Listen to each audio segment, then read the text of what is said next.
I'm Mike Emerlon. I'm a director on the Microsoft 365 ecosystem marketing team. And today we're going to talk about building blocks. Everybody loves building blocks. You've probably used them when you're a kid. You've probably built some really great things with them. Today we're going to talk about a different kind of building blocks that you can use inside of your application coming from Microsoft 365. I hope that in today's session, what you'll see is, maybe some new ingredients that you can sort of weave into the applications that you're building, and you'll discover something new from this. So let's get started. Let's dig right in and talk about the building blocks you can use inside of your collaboration application. So we're going to talk about 4 in particular, so it'll be a bit of a whirlwind. We're going to start by talking about sites and the capabilities that they offer that you can leverage inside of your applications. We'll then move into lists. So lists is a major cool new capability that we have inside of Microsoft 365 that we're actually updating some applications for. We'll get into that that you can also use inside of your applications. We have tasks. We have a number of ways to actually control how people organize and get things done, and how you can actually have them work on your processes and your applications by posting tasks to their task boards. And then finally, we have templates. Taking all of the different facets of your application, putting them together, making them available to users inside of Microsoft Teams. So we'll cover those 4 building blocks. Let's get started. Okay, so why would you want to actually leverage elements of Microsoft 365 in your application? We talk a lot about Microsoft Graph, which is a great way to take context and information, things like, for example, who is this person, their profile information, are they out of the office, what groups are they a part of? That kind of contextual information from Graph is one important scenario for leveraging Microsoft 365. And in addition, you can also bring your applications into Microsoft 365. You can take your apps, host them inside of Teams, or build a web part in SharePoint, or bring them inside of Outlook. But there's a third great use of the Microsoft 365 platform, which is taking all the different infrastructure, a lot of it that we use inside of our applications, things like Planner, and actually leverage them inside of your own applications to give you a jump start on building really collaborative applications. And so some of the reasons to go use Microsoft 365, the first among these is it's free. Now, of course, Microsoft 365 is not free. It's something that you have to pay for. It's a subscription. We hope that you get a lot out of Microsoft 365. It's pretty awesome. We're coming to you from Microsoft Teams. But if you're an application developer, chances are the audience that you're working with, the users that you're sort of collaborating and building applications for, they may have Microsoft 365 and they're already paying for it. And so leveraging some of those core building blocks means that you don't have to allocate new resources. You can actually just go leverage the building blocks of Microsoft 365 that you're already using inside of the organizations that your customers already have. So that's kind of one great reason. The next is kind of a, maybe it's a personal pain point, but, a lot of times when you think about, how to manage an application, how to make sure that the users have the right permissions to access all the right resources, that can be sometimes a real usability issue in dealing with applications. The first time somebody uses it, they have to get permissions, they have to sign in, they have to, navigate a custom authentication system. By leveraging Microsoft 365 building blocks, you're buying into this notion that chances are an organization has already subdivided their company into different groups, maybe a marketing group, maybe an engineering group, maybe a Northwest sales team, those kinds of things. And so by associating your different application assets with one of those groups, you automatically inherit all of the management work that a company is doing. And so you don't have to deal with specific user permissions because your assets are stored with the engineering team. The engineering team already has a list of users associated with it. So you don't need to go build your own app management tools.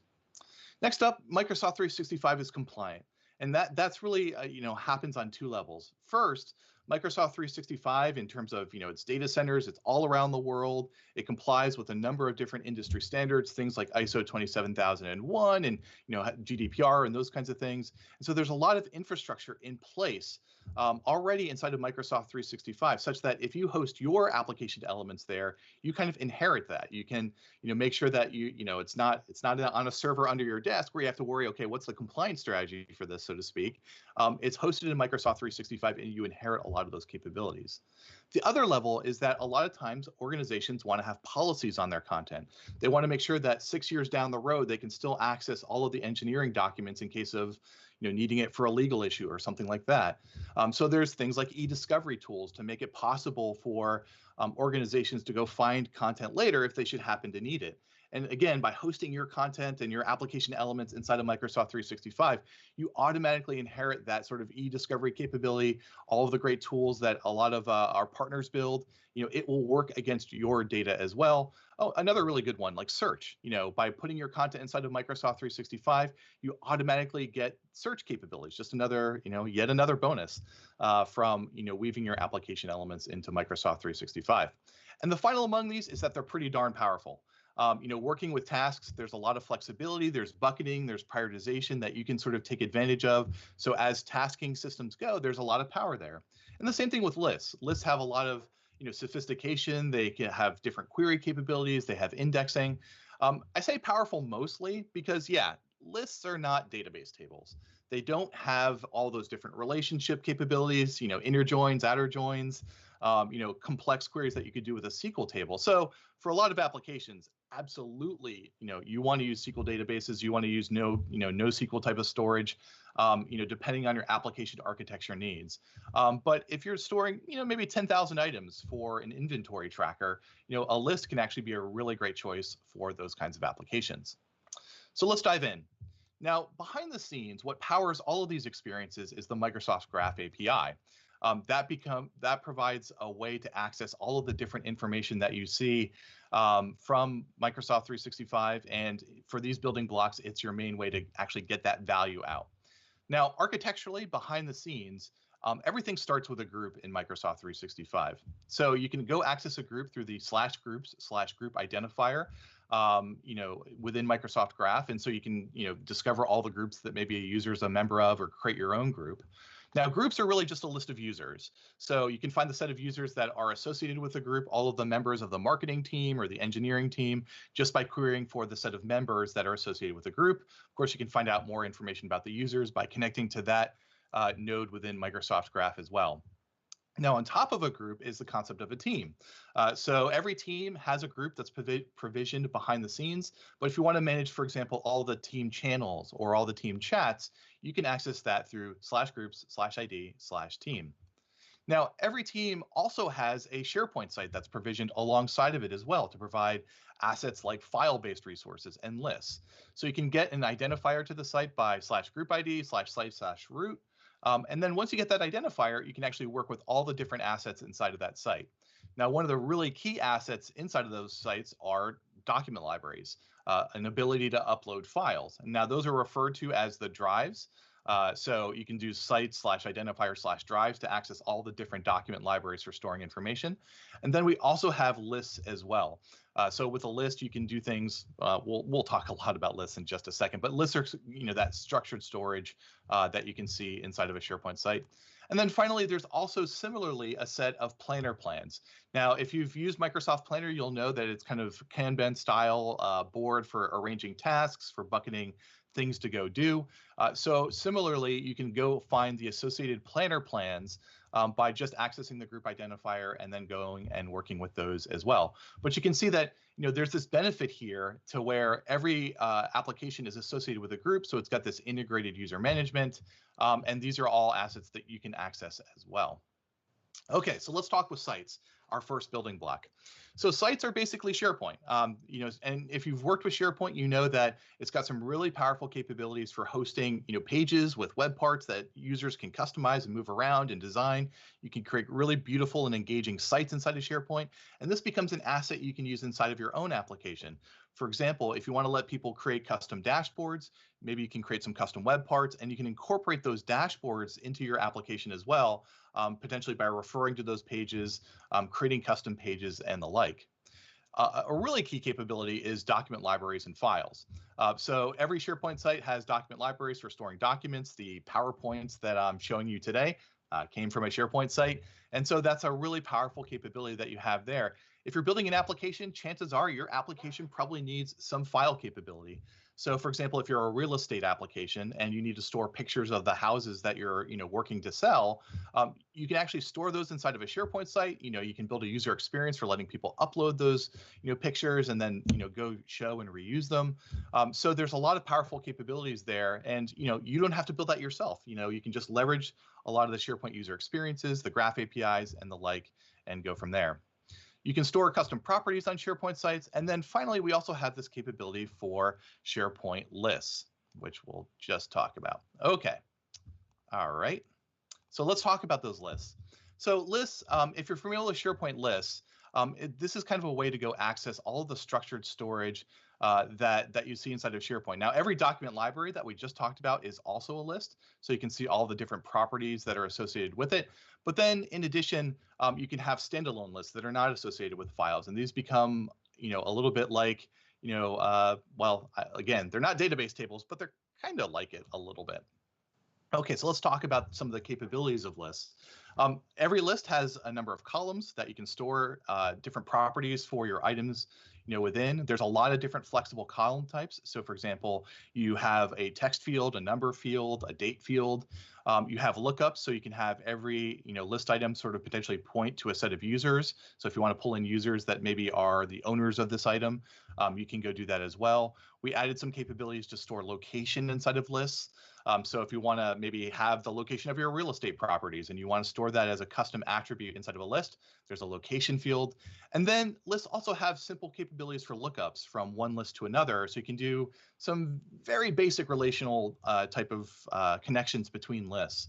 So for example, if I've got an organization in list A and I've got all the documents associated with that organization in list B, you can set up simple relationships such that if I delete the organization in list A, all the associated documents in list B, get deleted as well. Now, a cool thing is they go into a recycle bin. So if you later on down the line say, I actually want to restore that organization, it gets restored back into your list and into your document library. That's, yet another cool capability, which is, you get, by building your application on top of lists, you inherit some great capabilities like a recycle bin so that people can recover from mistakes. Just another great example. The other thing that they have is indexing. So if you want to make your queries more performant, you want to make sure that you can scale to tens or hundreds of thousands of items, you can declare indexes on columns within lists so that your queries around them become just that much more performant.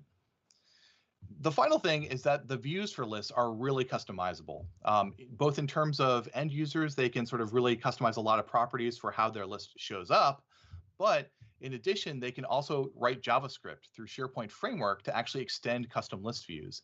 So if you want to create your own column type, for example, for tracking parts inside of your organization, you can create this part, basically pseudo column type where you track the identifier as text in a column in your list, and then you can write a custom visualization that will actually pull maybe the diagram for the part into the list, so you can build some really powerful and flexible views. The final thing is that lists are connected with applications like Power Automate and Power Apps. So if you want to build your own incoming ingestion form through Power Apps, you can go do that. If you want to connect your list to flows and processes, you can actually use Power Automate, connect it to the list. You can do things like approvals or maybe notification types, those kinds of things, all using the power of Power Automate. So it's really flexible capability that you can use for any kind of application that you're looking to build.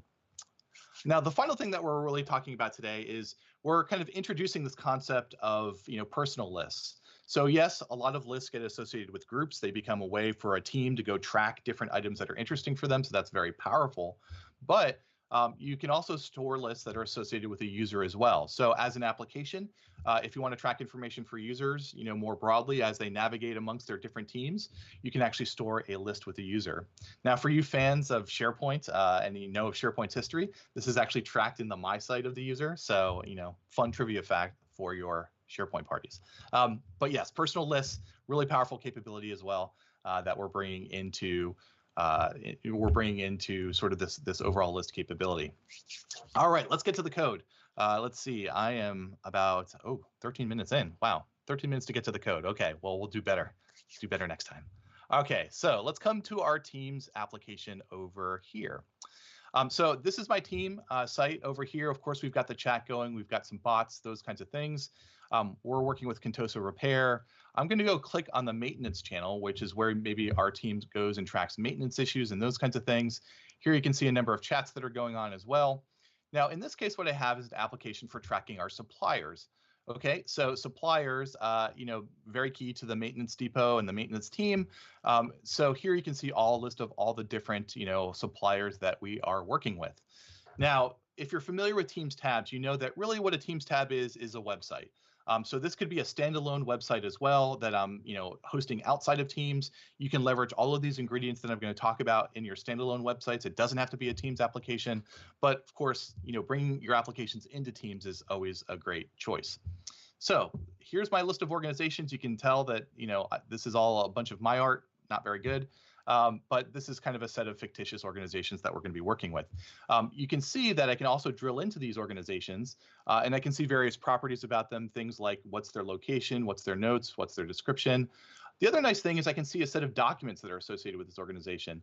I can see there's a strategy, there's a greeting, and then there's a process outline that we can leverage in connection with Wingtip. Well, as you might imagine, the punchline behind all of this is this application that lists the set of suppliers that we have is stored behind the scenes inside of SharePoint. And so you can see here, I've got this list of all the different organizations that we were just looking at inside of my custom application. Well, they're all stored and tracked inside of SharePoint. And in addition, you can also see the set of documents that we have, the maybe contracts or proposals or those kinds of things. Ooh, looks like they're going to maybe consider an acquisition. You can see that those are tracked inside of the documents as well inside of SharePoint. And here what I'm doing is, let's go see, let me go scroll over. You can see that, okay, a number of these documents are tied into the customer. So a little bit of a relationship going on there, connecting these two, this document library and this organizations list together. And then I just re-leverage them inside of my Teams application. So let's take a look at the code. And so what you can see here is, this is basically going to go use a number of different graph APIs from JavaScript. And in this case, I'm using some very simple, plain old JavaScript. I'm not using a framework just to keep it simple. The first step for working with any type of graph API is to get an authorization token for Microsoft Graph. And so in this case, what I'm going to do is I'm actually going to leverage the Microsoft Authentication Library, MSAL, as we love to call it. This is a library for automating the process of actually connecting the graph and getting a token.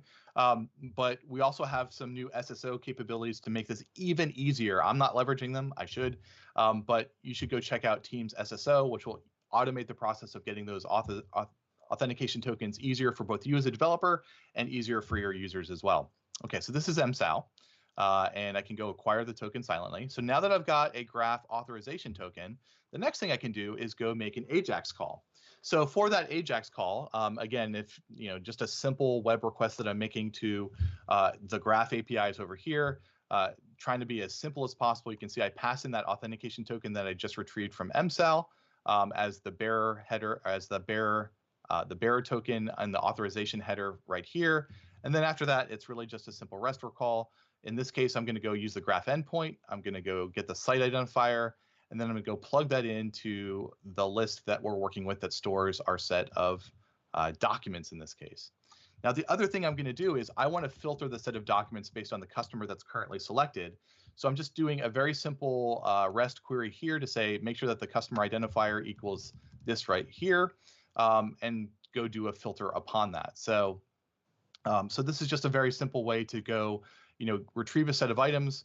Once I do that, I have a bunch of JSON code that I get back as a response. Graph APIs are basically REST APIs.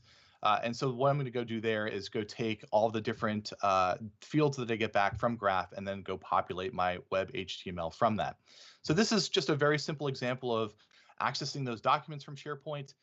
Here's some code that does the exact same thing to go retrieve list items. And again, because in SharePoint, document libraries and list items have a lot of the same properties and semantics for how you query against them, this API call basically looks the exact same as my documents query. So here's just a very simple way that you can get started in code to leverage content from lists and from document libraries stored inside of a SharePoint site. Now at Build, we're super proud to announce a new experience for working with your lists. Those lists are stored in SharePoint, but what we're looking to introduce is a new hub for pulling all of your lists together into one place. We're also supercharging the user experience even further by adding new column types and new visualizations, a new grid view for actually managing all of that list data here. So you can imagine if we were running a conference in June, we have maybe a column for tracking the type of session, whether it's a meal or a workshop or a talk. We can do things like, again, have lookups to a number of different users. So if I want to have 2 speakers for Become a Person of Influence workshop, we can point at that user entry, so to speak, inside of Microsoft Graph. You get all their picture information. It's a really simple experience for end users as well. And we're pulling all that together through a hub to make lists that much easier to go use. The other thing that we're looking to do is, introduce a mobile application for actually having a great mobile experience for working with your list items, on the go. And so again, as an application developer, this is a great thing. If you're not building a mobile experience for your application, well, okay, you probably should build a mobile experience for your application, but you can also provide this lists application, which will be coming later this year, to let people go work with all the different items inside of their lists. When they're on the go, in this case, maybe they're doing, they're changing the status of a particular type of session, through a simple and streamlined user experience. So, again, this is kind of another great asset that, multiplies the benefit of you using these building blocks. Okay, so now let's talk about the next building block, which is tasks. Again, tasks are the most, some of the most powerful concepts around. If you're like me, you're sort of, your work is dictated by what's on your calendar and what's in your task list. So as a developer, being able to put something into people's tasks list is actually a very powerful, freaky powerful kind of capability. Now, there's 2 types of task lists in Microsoft 365 that you should be thinking about. First, there's the personal tasks that a person may have, the kind of individual things that they want to go track. These are known as to-dos, and they're exposed to the to-do application. And then we have group tasks in Planner that you can go provide. That's kind of a Kanban style board for listing all of the tasks that are available. And what we're announcing at Build is we have some updated to-do APIs. So again, if you want to go work with those personal tasks, we have a new beta endpoint for actually working with those to-dos. So we hope that you explore those APIs if you want to go create those personal tasks as well. But let's, in this example, go take a look at Planner. So let me come back to a demo. In our supplier organization, we've got a little bit of a workflow. So if you want to go reach out to a supplier, want to go work with them, maybe go update a contract, we have a process for actually connecting with that supplier organization. Now, the first step in that process is to go send out an email. So what will happen is I'll get a new email inside of my inbox that I can go work with that will ask me to go approve it. I'll just go use this older email while we wait for the new one to come in. Now, kind of a bonus topic here, but this email, what you see here is this custom form. This is called an actionable message. It uses a format called an adaptive card to basically embed a form straight into my application. So I'm not going to go into a lot of detail about that here. There's a number of other great talks about actionable messages and adaptive cards, but this is a really powerful way to manifest a workflow. I'm going to say approved. This is a great supplier, like so, and go click approve. Now, what this is going to do is then go schedule a task within Planner to go, update and work with this particular organization. So let me go come over to Planner, and this is the real important part. You can see that, yes, that task that I just created, it actually got created within Planner. And so now my team actually has a way to go track all that information, with the comments and those kinds of things, straight embedded inside of the Planner. So I can take this, I can embed this board inside of Teams, make this information more accessible. But working with Planner is also a pretty simple process. Let me show you what the code looks like. So when I was in that email and I clicked approve, that kicked off an Azure function. So the Azure function has a bit of C# code over here that will basically do kind of the same thing that we're looking at in JavaScript, which is go and do a simple REST request to go create a new Planner task. And so here you can see I'm doing some things like generating a title. I'm generating a number of different pieces. I have a pre-existing access token that I'm going to go refresh and go generate. So I have some code to go get that access token. And then from there, I can go structure a JSON request and go put it into place. Now, one of the things I do is I put it inside of a Planner bucket. Planner has some powerful bucketing capabilities. And so once I'm done with all of that work, I can go make a post request to v1.0/planner/tasks and go post this particular set of plan information that I've generated from that incoming form, into that Planner task. And so that's all great. And once I'm done, I can go hand back a response, back to that email so that, users see a, your task was completed type of experience inside of their inbox. But the real key here is that it's just a simple REST request to go create Planner tasks. And now, as a developer, you've got this really powerful capability to, put things on people's agendas. So use it for good. It's a really powerful capability. Okay. So the final step that we want to talk about is how you can package this all up and expose it inside of Microsoft Teams. So you've built a great application, but if you don't get it into the hands of users, it can't be quite as effective. And getting it inside of Teams where people can use it is a really great tip as well. Now, there's a number of ways to do this inside of Teams. You can use things like Graph APIs to go create a team. So let me show you a little bit of what that looks like. So let me come back over here. Let's see. Okay, so I've got this application which allows me to go, maybe as the fiscal quarter turns, I can go create a new team inside of Microsoft Teams that's going to be this great new hub for us to work on our next quarter sales goals. So you can imagine this is maybe a CRM. Oops, sorry. Let me go try that one more time. Okay, let's go try to create this. I'm going to go use user delegated permissions to go create this. I'm going to go sign in one more time.